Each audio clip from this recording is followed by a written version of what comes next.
Inside the walls, the prison murder that shocked the nation. In a place where violence is part of daily survival, and death is always just one wrong look away, one murder still managed to shock everyone. Not just the guards, not just the inmates, but the entire nation. This wasn't a fight over food. It wasn't about drugs or debt or gang orders. This was personal, and it happened in one of the most secure prisons in America, a place built to keep the country's most dangerous men under control. But inside those walls, control is just an illusion. Interview with retired correctional officer. I've seen stabbings, riots, you name it, but this one still keeps me up at night. We all knew something was brewing, but no one saw this coming. Red Ridge Penitentiary, officially labeled a supermax facility, but among inmates, it was simply called the Cage. It housed 1,300 men, killers, gang leaders, and men serving life without parole. Here, the rules of the outside world don't exist. Inside, respect is earned in blood and lost in a heartbeat. On a crisp October morning in 2014, the prison seemed calm. The guards thought it was going to be an easy day. They were wrong. Marcus Walker, known to everyone inside as Slim, a former street enforcer for the East Side crew. He was serving 25 years for armed robbery and assault with a deadly weapon. By prison standards, he was a survivor, smart, careful, and respected by most. Interview with inmate. Inmate speaks. Slim was cool. He stayed out of trouble. He wasn't in debt. He wasn't mixed up in politics. He didn't deserve what happened. Then there was Derrick Cole, serving life without parole for double homicide. Cold, calculated, and feared even by the most violent inmates. Derrick had a reputation. If he decided you were a problem, you didn't last long. Interview with former guard. Cole wasn't low. He wasn't flashy, but you could feel it, that edge, like a coiled spring. You never knew when he'd snap. At 9:17 a.m., Slim walked into the yard like he had hundreds of times before. He didn't know that Derrick Cole had been waiting for him, watching, planning. Within minutes, one of the most shocking murders in prison history unfolded in broad daylight, with dozens of witnesses, and not one person willing to stop it. Murders in prison almost never happen without warning. There's always a trail, whispers in the yard, debts unpaid, tensions building. But this one was different. What happened between Marcus Walker and Derrick Cole didn't start with an argument. It started with a rumor. 3 days before the killing, a note made its way through the cell blocks.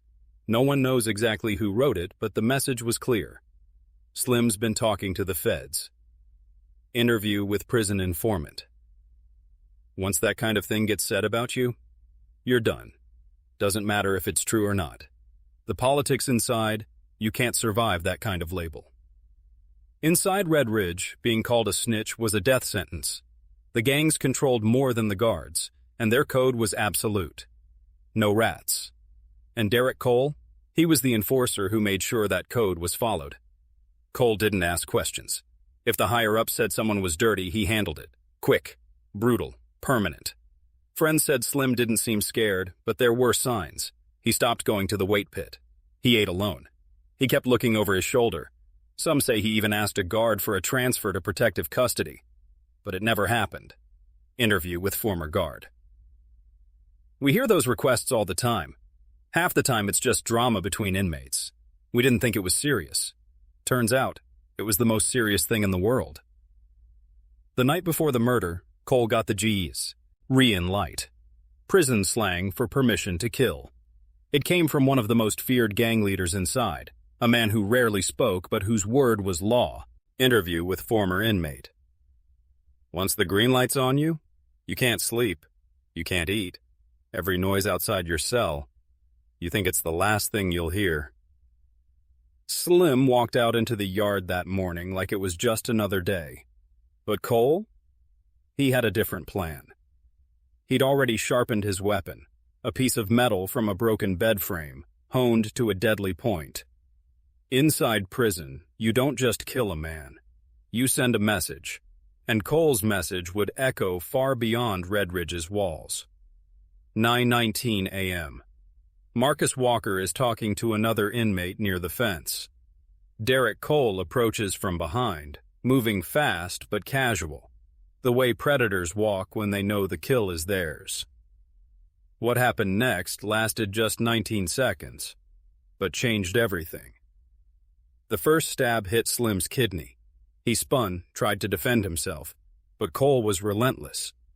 4 more strikes: chest, neck, abdomen, each one delivered with surgical precision. Cole had done this before. In prison, you don't step into someone else's war. Even guards hesitate. The unwritten rule is clear: wait until the blade stops moving. Witnesses say Cole whispered, "You know why," before ending it. Slim collapsed instantly. The message was sent. Cole didn't resist. He didn't run. He just knelt on the ground, hands behind his head, as if he'd already accepted whatever came next. The official report called it a spontaneous act of violence, but everyone inside knew better. This was calculated, sanctioned, and carried out with precision. A textbook prison hit. The murder made national headlines. Politicians called for investigations. Families of inmates demanded answers. But inside Red Ridge, nothing changed. The gang still ruled. The code still stood. And Derrick Cole? He wore his new life sentence like a badge of honor. Years later, inmates still talk about that morning. Some say, it proved that no matter how high the walls, you can't keep death out. Others, they say it was just another day. Inside the cage. What do you think? Was Slim's murder truly about the gang code, or was there a deeper truth no one dared to speak? Let us know your thoughts in the comments. If you found this story as chilling as we did, hit that like button, subscribe for more real stories from behind bars, and turn on notifications so you don't miss our next deep dive. In a place built to keep danger locked away, danger still finds its way to the surface. Marcus Walker's death wasn't just another statistic. It was a reminder that inside these walls, power isn't written in law books. It's carved in steel and sealed in blood. Behind bars, truth is slippery, and sometimes the truth dies with the man who carried it. What do you believe? Let us know in the comments, and if you want more untold stories from the darkest corners of the justice system, hit that like button, subscribe, and ring the bell, because next time, we're taking you even deeper.